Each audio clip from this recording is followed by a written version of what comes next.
Slogan মোলোগানে কোনো কাম হবে না। 5 মিনিট টাইম দিব, ভোট দিয়ে ট্যাঙ্কগুলো উঠে বাসা উঠে দিয়ে আমাদের সব জানা আছে। ওনারা এত বড় সাহস থেকে কথা বলার, ওনার ভিতরে আমলিগের রক্ত আছে, ওনার ভিতরে এই কথা বলতে পারে না। আমাদেরকে চ্যাংদোলা করে নিয়ে যাওয়ার চেষ্টা করেছেন।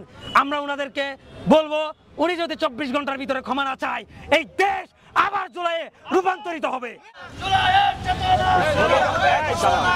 স্লোগান মোলোগানে কোনো কাম হবে না। 5 মিনিট টাইম দিব, ভোট দিয়ে ট্যাঙ্কগুলো উঠে বাসা উঠে দিয়ে বাকিটা কি করবেন আপনাদের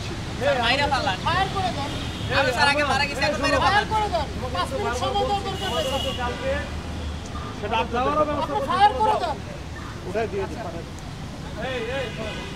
ভাই তোমার তো আমি তো বারবার বলছি দেশ তোমার সরকার তোমার, তুমি হচ্ছে তার বিরুদ্ধে যাবা কেন? তুমি নিজে যাচ্ছ না স্যার, আইসা আমাদের সাথে কথা, স্যার যেভাবে ওপেন কথাটা বলবো সবই জানা, আমাদের দুঃখ লাগে না স্যার? আমাদের সব জানা আছে স্যার, আমাদের দুঃখ লাগে না? আমাদের সব জানা আছে, কিছু করার নেই। কিন্তু আমি এখানে বসে স্যার আমাদের দুঃখ লাগে না স্যার? কথা পেশে না, আমরা প্রত্যেকটা লোক এখানে আহত, আমাদের রক্তের উপর সরকার দাঁড়ানো, আর আমাদেরকে আপনারা থ্রেট দিচ্ছেন, নিয়ে যান আমাদেরকে, নিয়ে যান আগে গুলি করে দেন। আমাদেরকে হুমকি দেয়, স্যার আমাদেরকে আজকে এই কথা বলতেছেন, আপনারা নাগরিক স্যার হুমকি দেয়। স্যার আজকে আমরা কে জন্য আন্দোলন করছি স্যার, আজকে আমাদেরকে চেন দিতেছেন, আমাদেরকে হুমকি দেয়, আমাদেরকে গুলি করে নিয়ে যাবে। আমরা সকাল থেকে খুব চেষ্টা করছি উপদেষ্টা মণ্ডলীদের সাথে বসে আমাদের ঘোষণাপত্রের 30 কর্মদিবস চলে যাওয়ার পরও কেন তারা কোনো সিদ্ধান্ত জানায়নি এই জন্য। এবং সর্বশেষ আমরা যমুনার সামনে আসি, আমরা কোনো ধরনের হট্টগোল করিনি এবং আমরা এখন পর্যন্ত কোনো ধরনের অরাজকতার সৃষ্টি করিনি। আমাদেরকে শান্তিপূর্ণ অবস্থান করার পরেও আমাদেরকে পুলিশের একজন কর্মকর্তা, ঊর্ধ্বতন কর্মকর্তা এসে আমাদেরকে হুমকি দেয় যে তারা আমাদেরকে চ্যাংদোলা করে, পিছনে দেখলেই দেখতে পারবেন যে তারা গাড়ি নিয়ে এসেছে আমাদের নিয়ে যাওয়ার জন্য। এই নতুন দেশে আমরা রক্ত দিয়ে এখন পর্যন্ত তাদেরকে স্বাধীনভাবে কাজ করতে সহযোগিতা করছি এবং তারা আমাদেরকে বিভিন্নভাবে হুমকি দিচ্ছে। আমাদের মনে হচ্ছে উনি আমাদের সাথে কোনোভাবে বিনয়ের সহিত কথা বলেনি।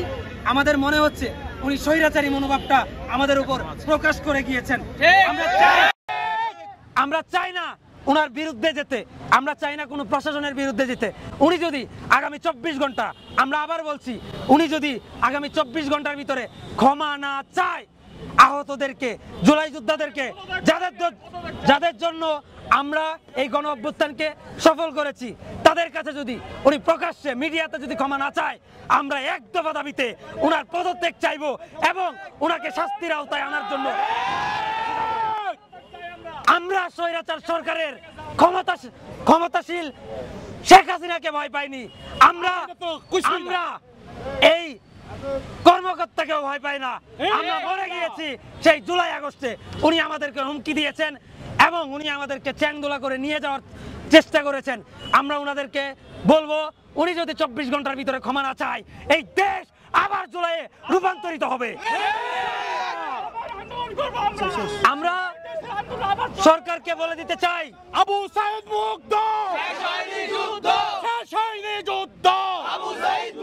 আমরা সরকারকে বলে দিতে চাই, আপনারা ঘোষণাপত্রের কথা বলেছিলেন 10 মে, কিন্তু এখন পর্যন্ত 30 কর্মদিবস গেলেও আপনারা নাটক করছেন।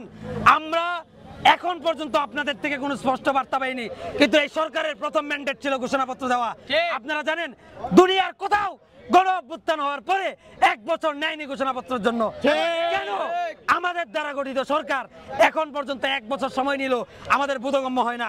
আমরা সবাইকে বলে দিতে চাই, জুলাই গণ অভ্যুত্থান যারা ভূমিকা পালন করেছিল তাদেরকে আহ্বান জানাতে চাই, আপনারা যদি আমাদের সাথে একত্রতা পোষণ না করেন, আমরা ধরে নিব আপনারা কোনো ছলচাতুরি করছেন। আমরা সময় দিচ্ছি না, আমরা এখন থেকে অবস্থান করব। সরকার আমাদের সাথে বসতে হবে। জুলাই ঘোষণাপত্র নিয়ে আমরা এখান থেকে যাব। আমাদের বক্তব্য দীর্ঘায়িত করতে চাই না। আমরা চাই, যদি আমাদেরকে কোনোভাবে বাধা দিতে হয়, আমাদেরকে কোনোভাবে বাধা দেয় এবং আমাদেরকে ঠিক পূর্বের ন্যায় বা যদি আমাদের হুমকি দেয়, আমরা আমাদের অবস্থান আরো শক্ত করতে বাধ্য হব। দেশের সকলকে বলতে চাই, আমরা কিন্তু জুলাই ঘোষণাপত্রের জন্য এসেছি। ঘোষণাপত্র না দেওয়ার অর্থ হচ্ছে নতুন ভাবে নতুন একটা স্বৈরাচার গঠন হওয়া।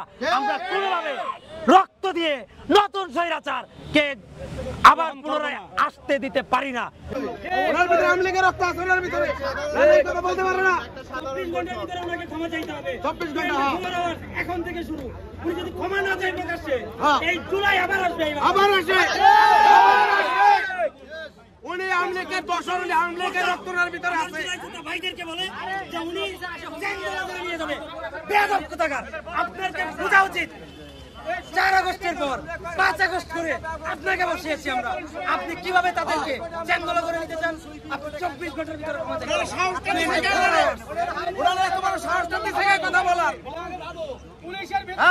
উনি একটা শিক্ষা দিলে একটা অফিসার হইয়া উনি আমাদেরকে হুমকি দেয় আওয়ামী লীগের দোষর হইয়া। এটা প্রমাণ দিয়ে গেছে উনি আওয়ামী লীগের রক্ত ওনার শরীরে আছে। দিয়েছি তো রক্ত, রক্তের বন্যায় দিতে হবে, দিতে হবে ঘোষণাপত্র, দিতে হবে, দিতে হবে, দিতে হবে ঘোষণাপত্র, দিতে হবে। জুলাই থেকে যমুনা